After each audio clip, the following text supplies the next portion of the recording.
Before colonization came to Africa, long before Europeans arrived with their Bibles and conquest plans, the continent was alive with a multitude of beliefs.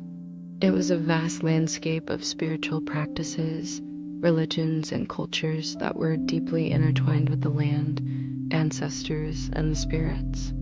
And at the heart of many of these traditions stood women. Not just women, mind you, but powerful figures whose roles often went unrecognized or were overshadowed by the narrative of male dominance in African spirituality. As children growing up in an African setting, many of us heard stories of our forefathers and the deeds they had accomplished. Names like Shaka Zulu, Mansa Musa, and countless others echoed through generations, passed down around the fire, each telling adding another layer to their legend. But do you know who stood beside them, offering counsel, wielding spiritual powers, and shaping destinies? For the most part, their names have been lost to the sands of time. Now, let's embark on a journey back in time to revisit these forgotten tales. Let's celebrate the legacy of those African women who held positions of power, influence, and spiritual significance, yet whose names rarely graced history books or found prominence in our collective memory. Join me today as we pay homage to these unsung heroines, recognizing their contributions and ensuring their stories are not lost to history. Mbuya Nehanda, the spirit medium of the Shona people in Zimbabwe, was more than a mere conduit between the living and the dead. She was a warrior. Born in 1869 in what is now Zimbabwe, her life became intrinsically linked to the ancestral spirit Nehanda after a life-altering encounter when she was just 14 years old. From that moment, she wasn't just Mugabe, she was a vessel for Nehanda, a powerful voice for the Shona people. Her role as a spirit medium was not just spiritual, it was political too. During the late 19th century, when European colonization was tightening its grip on Zimbabwe, Mbuya Nehanda emerged as a beacon of resistance. When the Shona people faced the threat of land dispossession and cultural erasure, her voice grew stronger. She led rebellions against the colonizers, uniting the people under the banner of ancestral protection. In the face of colonial reprisals, she remained steadfast. Finally captured and sentenced to death by the colonizers in 1901, her last words echoed with prophecy, "My bones shall rise again." And indeed they did. Her legacy ignited a fire of resistance that continued to burn through generations, culminating in the Zimbabwean War of Independence. In the end, Mbuya Nehanda was not just a spirit medium, she was a martyr, a symbol of resilience, and a harbinger of change. Yasantua, Queen Mother of the Ashanti people in Ghana, was more than a ruler. She was a spiritual guardian, a strategist, and a symbol of unwavering courage. Born into royalty in the early 20th century, her responsibilities were manifold. As Queen Mother, she held the sacred golden stool of the Ashanti, a symbol of unity and identity, close to her heart. But her duties extended far beyond protocol and pageantry. She was deeply involved in the spiritual well-being of her people, acting as the intermediary between the living and the ancestors. In 1900, when the British demanded that the Ashanti people surrender the Golden Stool, an action that would signify the subjugation of their culture and sovereignty, she stood firm. Refusing to compromise on her people's dignity, she invoked the ancestral force known as the Sika to protect the Ashanti. Leading both a spiritual and military rebellion, her warriors fought valiantly. Although the conflict ended in tragedy with her capture and exile, her spirit endured. Depicted in the iconic film The Love Witch, she remains a potent symbol of resistance against colonial oppression and cultural erasure. The Rain Queens of Balabodu in South Africa were not just revered, they were indispensable. Rooted in tradition and custom, their lineage traced back to the mythical founder of the Balabodu dynasty. Role was hereditary, passed down through generations of mothers to daughters, ensuring the continuity of their bloodline and their divine duty. These women were not merely figureheads. They held sway over the most crucial element for life, rain. Their connection to the heavens was profound, allowing them to control the weather and dictate seasons. When the rains failed or the crops withered, it was the Rain Queen who stepped in, negotiating with ancestral spirits to restore balance. The power of the Rain Queen was such that even kings were obligated to heed her wisdom. When King Sequati fell ill, it was the Rain Queen who intervened, drawing upon her spiritual authority to ensure his recovery.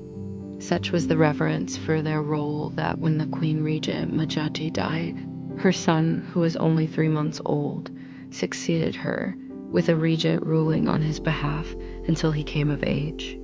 This ensured that the continuity of the rainmaking dynasty was never interrupted. Their influence transcended the ordinary, making the Rain Queens of Bulawayo some of the most powerful women in African history. The priestesses of Dahomey, now known as Benin, were not just religious figures, they were integral to the socio-political fabric of society. Living in the 17th to 19th centuries, their roles and powers were extensive and deeply respected. These women were the conduits between the human world and the realm of the gods, responsible for communing with deities, interpreting their messages, and relaying them to the people. They were also skilled in interpreting dreams, serving as counselors, healers, and mediators. Beyond their religious duties, they played a pivotal role in protecting sacred sites like the Python Temple. Here they cared for and revered the sacred pythons believed to be the earthly embodiment of their gods. These priestesses walked barefoot, a symbol of their grounded connection to the earth, their feet carrying the imprints of their powerful traditions. Despite the challenges posed by colonial rule, they persevered, their rituals continuing deep into the night, cloaking their activities in secrecy and mystery. The Dahomey priestesses, veiled in tradition and ritual, remain an enigmatic yet vital part of Benin's rich spiritual heritage. These women weren't just powerful, they were symbols of their communities, embodying the strength, resilience, and wisdom of their cultures. Yet despite their significant roles, their stories have been sidelined, their names lost to the annals of history, or deliberately erased by colonial narratives that sought to diminish African traditions. Their spiritual roles in African societies were diverse, reflecting the richness and complexity of African spiritual systems. African spiritual systems are not solely male-centered. In fact, many traditions emphasize the balance between masculine and feminine forces as essential to the universe's harmony. Women were oracles, individuals deemed particularly attuned to the spiritual realm. Their ability to channel ancestral voices made them trusted advisors and guides. As herbalists, African women demonstrated profound knowledge of plants, their healing properties, and spiritual significance. Through the careful use of herbs, they treated ailments and restored balance to individuals and communities. Mediums were also highly regarded. They possessed the unique skill to connect the seen and unseen, acting as intermediaries between the physical world and the realm of spirits. Their ability to communicate with ancestors and other spiritual beings provided invaluable insights and guidance to those seeking their counsel. In some traditions, women served as firekeepers, tending sacred flames in temples or within their own homes. This responsibility symbolized their role in maintaining spiritual continuity and the sacred balance of their communities. Furthermore, in various African cultures, only women were permitted to perform specific rituals. These rituals often pertained to matters of fertility, moon ceremonies, or ancestral renewal, highlighting the integral role women played in spiritual practices and community well-being. It's important to acknowledge that these roles were not merely occupations, but integral parts of the social fabric, reflecting the deep respect and value African societies placed on women's contributions. These women weren't just revered, they were vital cogs in the machinery of their communities, ensuring spiritual health, guiding decisions and upholding traditions. Now, you might wonder why it's crucial to revisit these narratives. In a world that often emphasizes modern perspectives, the stories of these women serve as potent reminders of alternative ways of life, of how different societies have thrived and contributed to the tapestry of human experience. These women remind us that power doesn't always roar. It can whisper through ancestral wisdom, through hands that heal, through prayers whispered over water. Their lives and legacies offer a critique of modern societal norms, suggesting that leadership and guidance aren't mutually exclusive to gender or tradition. As we continue to navigate the complexities of our modern world, the stories of these women offer solace and strength. They resonate with those who seek to honor their roots while forging new paths. Finally, the stories of these women aren't just about the past.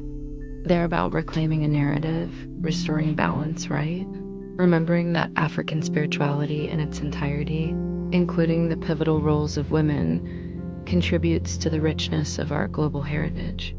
It's about acknowledging that the tapestry of our collective history is incomplete without their stories. So the next time you find yourself drawn to the spiritual, take a moment to look beyond the surface. Remember the priestess, the healer, the prophet, the mother of fire. We see you. We remember. Thank you for joining me on this enlightening journey through the legacies of African women and spiritual leadership. If you found inspiration in these tales, don't forget to share this episode with someone who might also appreciate these forgotten stories. Your support helps keep these narratives alive. Together, let's continue to unearth and celebrate the rich tapestry of African history and spirituality. Until next time, may your path be illuminated by the wisdom of the ancestors and the strength of the divine feminine energy.